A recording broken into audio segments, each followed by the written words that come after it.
Dhabi سے میں کسی ابو دھابی کے شیخ کے لیے کام کرتا تھا تو اس نے مجھے پیسہ دیا ہے. انہوں نے اگلا سوال پوچھا کہ اگر اس نے پیسہ دیے تو آپ کے پاس کوئی تو ثبوت ہوگا.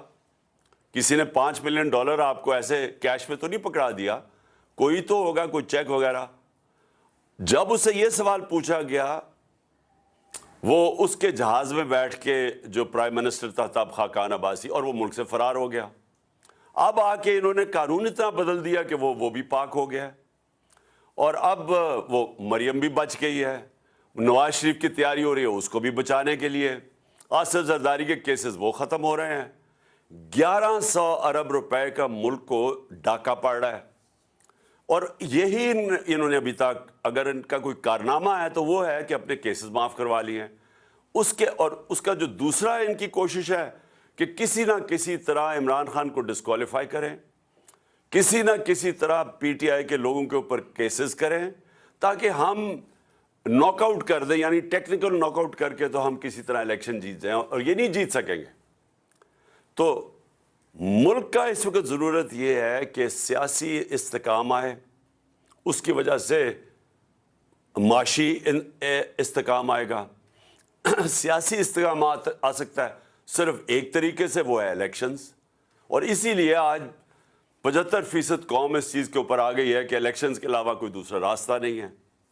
اور ہم نے ان کو اس لیے آفر کیا کیونکہ ہم اسمبلیاں ڈیزالو کرنے جا رہے ہیں پنجاب اور کے پی کی, اور وہ اس لیے ہم کرنے جا رہے ہیں کہ ہم سمجھتے ہیں اب کہ یہ ملک کی ضرورت ہے الیکشنز, اور پی ٹی آئی کی ضرورت الیکشنز نہیں ہے اس وقت.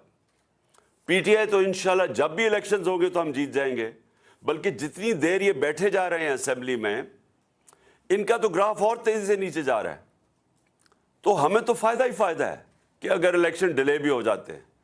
لیکن ملک, میں یہ آپ سب کو یہ کہنا چاہتا ہوں کہ جو ملک کے حالات ہیں وہ اس سطح پہ پہنچ چکے ہیں کہ اگر یہ الیکشنز نہ ہوئے تو ہمیں تو یہ ڈر لگا ہوا ہے کہ جب تک یہ الیکشنز کال کریں گے تو وہ ملک تو ادھر پہنچ جائے گا جدھر کوئی بھی کچھ نہیں کر سکے گا اس کے بعد. اور مجھے یہ سمجھ نہیں آ رہی کہ کیا یہ جو ہینڈلرز ہیں جنہوں نے 7 مہینے ان کی مدد کی, جنہوں نے ان کی مدد کی ان کو اقتدار میں آنے کے لیے, اور ہم آپ کی ذرا سٹیٹمنٹ سن لینا مریم کی, اس کی خاقان عباسی کی, اس کی میرے خیال میں رانا ثناء اللہ, اور ان کا ایک اور احسن اقبال, ان کے تو ٹی وی پہ سٹیٹمنٹس ہیں کہ اسٹیبلشمنٹ کے بغیر تو کبھی نو کانفیڈنس کامیاب ہو ہی نہیں سکتا ہے. ان کے تو سٹیٹمنٹس انہوں نے خود ٹی وی پہ دی ہوئی ہیں. تو جو سہولت کار ان کو لے کے آئے تھے, تو کیا ان کو یہ نہیں پتا کہ ملک کدھر جا رہا ہے؟ اور دوسرا میرا سوال یہ ہے کہ ان کو یہ جو پی ڈی ایم کے لوگ ہیں, ہم سب کو پتا ہے انہوں نے کیا کرنا ہے. انہوں نے پھر ملک چھوڑ کے بھاگ جانا ہے. یہ بھاگنے کی تیاری کر رہے ہیں کہ اگر انہوں نے جب حالات برے دیکھے یا ملک ڈوبنے لگا تو انہوں نے تو باہر بھاگ جانا ہے. ان کے تو پیسے دولت سب کچھ باہر پڑا ہے ڈالرز میں, تو جب روپیہ گرے گا ڈالر کا تو فائدہ ہوگا ان کو. تو اس لیے ان کا سٹیک پاکستان میں نہیں ہے. نواز شریف جو ہے اس کا جو انٹرسٹ ہے وہ پاکستان میں نہیں ہے. وہ فیصلے پاکستان کی بہتری کے لیے نہیں کرتا, نہ زرداری کرتا ہے, کیونکہ ان کے پیسے باہر پڑے ہوئے ہیں. یہ اپنے پیسے بچانے کے لیے فیصلے کرتے ہیں. تو ان کی تو کوشش یہ ہے کہ کیونکہ یہ اب الیکشن جیت نہیں سکتے, ملک کو آگے لیتے جاؤ, ڈیلے کرو الیکشن, جتنا ڈیلے ہوگا.